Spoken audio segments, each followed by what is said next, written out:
1831 జనవరి 3న జన్మించడం జరిగింది. ఆమె చాలా చురుకైనటువంటి అమ్మాయి.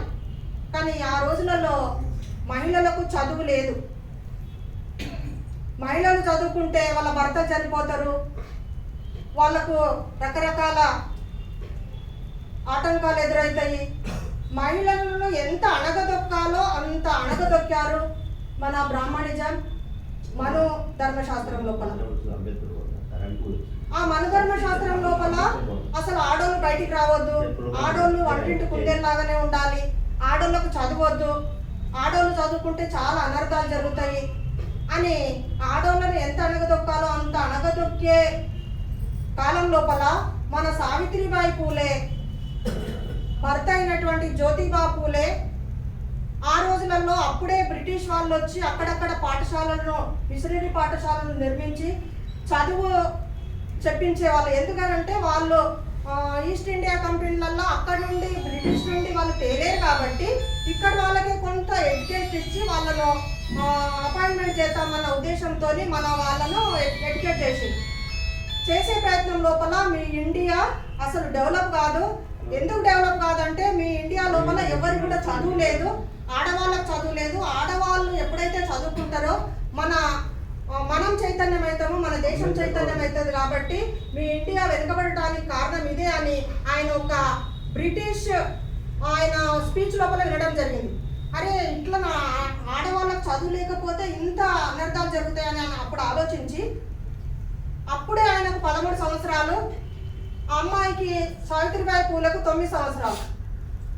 మన జ్యోతిబా పూలే వాళ్ళ ఫాదరు పూలు అమ్ముతుంది కాబట్టి వాళ్ళని పూలే అని రావడం జరిగింది. ఇట్లా పూలు అమ్ముకుంటూ ఒక మార్కెట్ లోపల ఉంటే ఆ అమ్మాయి చాలా చురుకుగా చైతన్యంగా మాట్లాడుతూ వాళ్ళ నాన్నింట సంత లోపల ఇట్లా తిరుగుతుంటే అరే ఈ అమ్మాయి చాలా చురుకుగా ఉంది, మా అబ్బాయిని చేసుకుంటే బాగుంటుందని ఆ రోజులలో వెళ్ళి అడగడము, పెళ్లి చేయడం జరిగింది. పెళ్లి చేసిన తర్వాత పెళ్లి చేసిండ్రు. ఈయన అప్పుడే చదువుకుంటున్నాడు జ్యోతిబా పూలే. చదువుకునే స్టేజ్ లోపల ఆయన విన్నాడు ఆ స్పీచ్. ఆడవాళ్ళకి చదువు రావాలి, ఆడవాళ్ళకి చదువు రావాలంటే మగవాళ్ళ దగ్గర పంపించేవాళ్ళు కాదు. మన బ్రాహ్మణ స్త్రీలు కూడా చదువుకునే వాళ్ళు కాదు. అప్పుడు ఎట్లా చేయాలి మరి, మగవాళ్ళ దగ్గరికి ఆడవాళ్ళని పంపించారు చదువుకోవడానికి. నేను చదువు చెప్తా అంటే ఎవరు పంపించేవాళ్ళు కాదు. ఏం చేయాలనే ఆలోచనతోని వాళ్ళ భార్యకే ఆయన అక్షరాలు నేర్పించి, మొదటి గురువుగా ఆయనని అక్షరాలు నేర్పించి చదువు నేర్పడం స్టార్ట్ చేసాడు. నువ్వు చదువుకుంటావా సావిత్రి అంటే నాకు చదువు అంటే చాలా ఇష్టం కానీ నాకు రాదు కదా అంటే నేను నేర్పిస్తాను, నువ్వు నేర్చుకుంటావా? నేర్చుకుంటాను అన్నారు. నేర్చుకుంటాను. ఇక అతి కొద్ది కాలం లోపలనే ఆమె అక్షరాలు నేర్చుకొని మంచి ఎడ్యుకేటెడ్గా తయారయ్యి మంచి కవయిత్రి, తర్వాత రచయిత, ఉపాధ్యాయురాలుగా మారింది. ఉపాధ్యాయురాలుగా ఒక అణగారిన వర్గాల పిల్లలకు, స్త్రీలకు ఆ రోజులలో 40 ఏళ్ళు 60 ఏళ్ళ వాళ్ళకి చిన్న చిన్న పిల్లలను చేసేవాళ్ళు.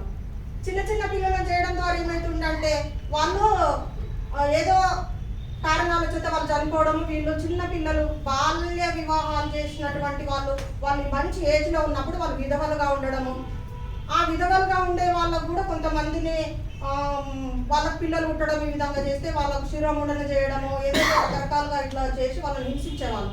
ఈ విధంగా హింసించడం కరెక్ట్ కాదని వాళ్ళందరినీ చేరదీసి వాళ్ళు ఆశ్రయం ఇచ్చి ఎక్కడైతే అణగారిన వర్గాలు, బలహీన వర్గాలు, స్త్రీలు ఉన్నారో వాళ్ళకందరికీ చదువు చెప్పే ప్రయత్నం చేసింది. చదువు చెప్పే ప్రయత్నం చేస్తుంటే జ్యోతిబా పూలే వాళ్ళ తండ్రికి మీ కోడలు ఈ విధంగా చేస్తుంది, మీ కొడుకు కూడా ఈ విధంగా చదువు చెప్తున్నాడు, ఇది చాలా ప్రమాదము, మంచిది కాదు, నువ్వు వాళ్ళని ఇంట్లోకి వెళ్ళగొట్టు అని చెప్తే సరే అని జ్యోతిబా పూలే వాళ్ళ ఫాదర్ కూడా వాళ్ళని ఇంట్లోకి వెళ్ళగొట్టే ప్రయత్నం చేసిండు. వాళ్ళు బయటికి వెళ్ళిపోయారు. చదువు ఒక 4-5 మందితో ఇట్లా చదువు చెప్తుంటే ఎవరు కూడా ఈమెకు ఆశ్రయం ఇచ్చేవాళ్ళు కాదు. ఆశ్రయం ఇవ్వకపోతే ఒక ముస్లిం ఆమె ఫ్రెండ్ ఫాతిమా అనే ఆమె వాళ్ళ ఇంట్లో ఆశ్రయం ఇచ్చి పాఠశాలను ప్రారంభించడం జరిగింది. ఆ పాఠశాల 1848 లోపల మొట్టమొదటి పాఠశాలను ప్రారంభించింది. అట్లా మొట్టమొదటి పాఠశాలను స్థాపించి అందరికీ చదువు చెప్పే ప్రయత్నం చేస్తుంటే అందరూ బ్రాహ్మణులంతా ఏం చేసిండ్రంటే ఇప్పుడు ఆమె వస్తుంది కదా, ఆమె అడ్డు తిప్పుదాం, మనము ఆమెను వెళ్లకుండా చేద్దామని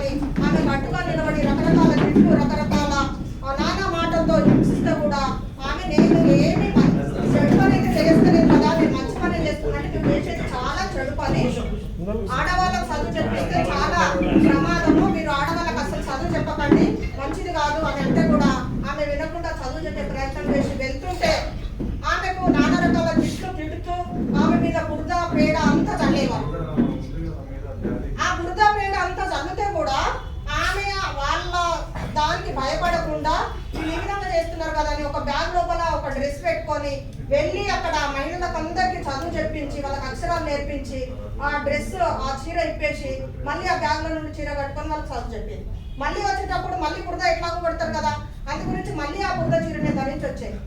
అట్లా వచ్చినందుకు మనం ఇప్పుడు స్త్రీలమందరము ఈ పొజిషన్ లో ఉన్నాము, ఈ విధంగా చదువుకుంటున్నాము, ఈ అన్నిట్లో అన్ని రంగాల్లో ముందుంటున్నాము అంటే కారణం మన సావిత్రిబాయి పూలేనే. సావిత్రిబాయి పూలే ఒక్కరు ఈ విధమైనటువంటి స్టెప్ వేయకపోతే మనం ఎక్కడో ఉండేవాళ్ళం. మన అంబేద్కర్ గారు కూడా వాళ్ళను గురువులుగా స్వీకరించి నా మొదటి గురువు జ్యోతిబా పూలే, తర్వాత బుద్ధుడు అని చెప్పిండు, తర్వాత వాళ్ళ అడుగుజాడల లోపలే మన అంబేద్కర్ గారు కూడా నడవడం జరిగింది. ఈ విధంగా అందరికీ సేవ చేస్తూ సామాజిక స్పృహతో సేవలు అందిస్తూ వాళ్ళకు పిల్లలు కాకుండా కూడా చేసుకున్నారు. సావిత్రి మనకు పిల్లలైతే మన పిల్లల మీదనే మనకు మమకారం పెరుగుతుంది కాబట్టి మనకు పిల్లలు కాకుండా మనం చేసుకున్నామని మన పిల్లలు కాకుండా చేసుకొని వేరే వాళ్ళ పిల్లలను మొత్తం విధవరాల పిల్లలను ఎక్కడెక్కడో ఉన్న పిల్లలను మొత్తం ఆశ్రయించారు. ఆశ్రయించి వాళ్ళకు మొత్తము విద్యాభివృద్ధులు నేర్పించి వాళ్ళను మంచి స్థాయి లోపలికి తేవడం జరిగింది. ఆ విధంగా చేసే ప్రయత్నం లోపల ఒక బ్రాహ్మణ స్త్రీ విధవరాలైనటువంటి స్త్రీకి పుట్టినటువంటి ఒక అబ్బాయి యశ్వంత్ అనే అబ్బాయిని పెంచుకోవడం జరిగింది. ఆ యశ్వంత్ చదువుకొని పెద్దగా అయ్యి మంచి డాక్టర్ అయ్యాడు. డాక్టర్ అయిన తర్వాత 1890 లోపల పెద్ద ప్లేగు వ్యాధి సంభవించింది. ఆ ప్లేగు వ్యాధి లోపల అందరికీ రకరకాల రోగాలతో వాళ్ళందరూ ఉంటుంటే వీళ్ళు సావిత్రిబాయి పూలే వాళ్ళు ఏం చేసిండ్రంటే వాళ్ళకు ఆశ్రయం ఇచ్చి అందరికీ వాళ్ళను మందులు అవన్నీ ఇచ్చి వాళ్ళకు అన్ని సహకారాలు చేస్తూ అంతా చేస్తూ ఉంటే ఈ యశ్వంత్ అనే డాక్టర్ కూడా ఆ తల్లితోని హెల్ప్ చేసుకుంటూ వాళ్ళు ఏం చేసిండ్రు అంటే మొత్తం ప్లేగ్ వ్యాధి సంబంధించినటువంటి వాళ్ళకంతా చేసే కార్యక్రమం లోపల అదే ప్లేగ్ వ్యాధి వచ్చి ఆమె మార్చి 10, 1897 లోపల మరణించడం జరిగింది. అంటే ఆమె ఆ రోజులలోనే ఆ విధంగా స్టెప్ వేసింది, భర్త అడుగుజాడలలో నడిచింది. కాబట్టి మనం ఈ రోజులలో ఆమె 194 సంవత్సరాలైనా మన స్త్రీల లోపల చైతన్యం లేదు. చైతన్యం లేకపోవడానికి కారణం ఎవరు? పురుషులు. వాళ్ళని చైతన్యపరుస్తలేరు, వాళ్ళని ముందుకు తెస్తలేరు. వాళ్ళని ఇటువంటి కార్యక్రమాలలో ముందుకు తెచ్చి అప్పుడప్పుడు కార్యక్రమాలలో ఇన్వాల్వ్ చేసి ఒక స్త్రీల కార్యక్రమం పెడితే మీరే రోజు వస్తుండ్రు, ఫోటోలు దిగుతుండ్రు, అంబేద్కర్ గురించి మాట్లాడుతుండ్రు, వెళ్తుండ్రు. కానీ మరి మీరు స్త్రీలను ఎప్పుడు చైతన్యం చేస్తారు? మనకి ఎప్పుడు చైతన్యం కావాలి? మీరు ఎంత చైతన్యమైనా, మీరు ఎంత ముందుకు వచ్చి ఎన్ని మీటింగ్లు చేసినా అది సక్సెస్ కాదు. ఎందుకు సక్సెస్ కాదంటే మనకు స్త్రీలు చైతన్యం చేస్తేనే సక్సెస్ అవుతుంది.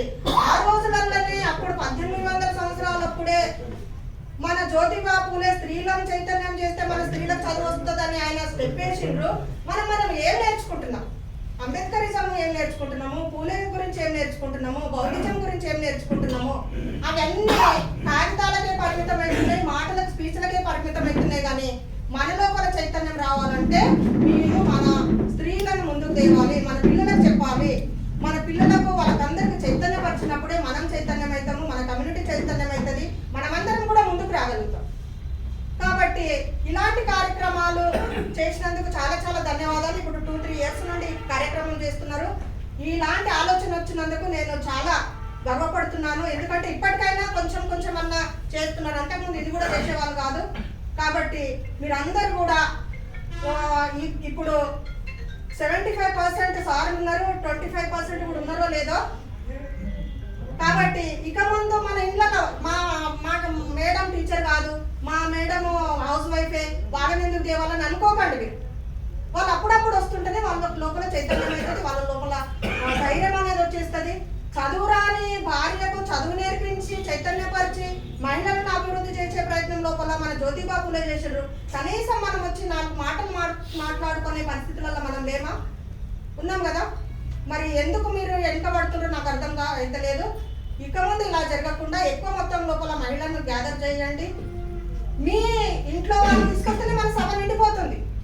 కాబట్టి ఇలాంటి కార్యక్రమాలు ఇక ముందు ఇంకా గ్రాండ్గా జరగాలని కోరుకుంటూ నాకు అధ్యక్షత ఇచ్చినటువంటి వాళ్ళందరికీ కూడా ధన్యవాదాలు తెలుపుతూ ముగిస్తున్నాను. Thank you.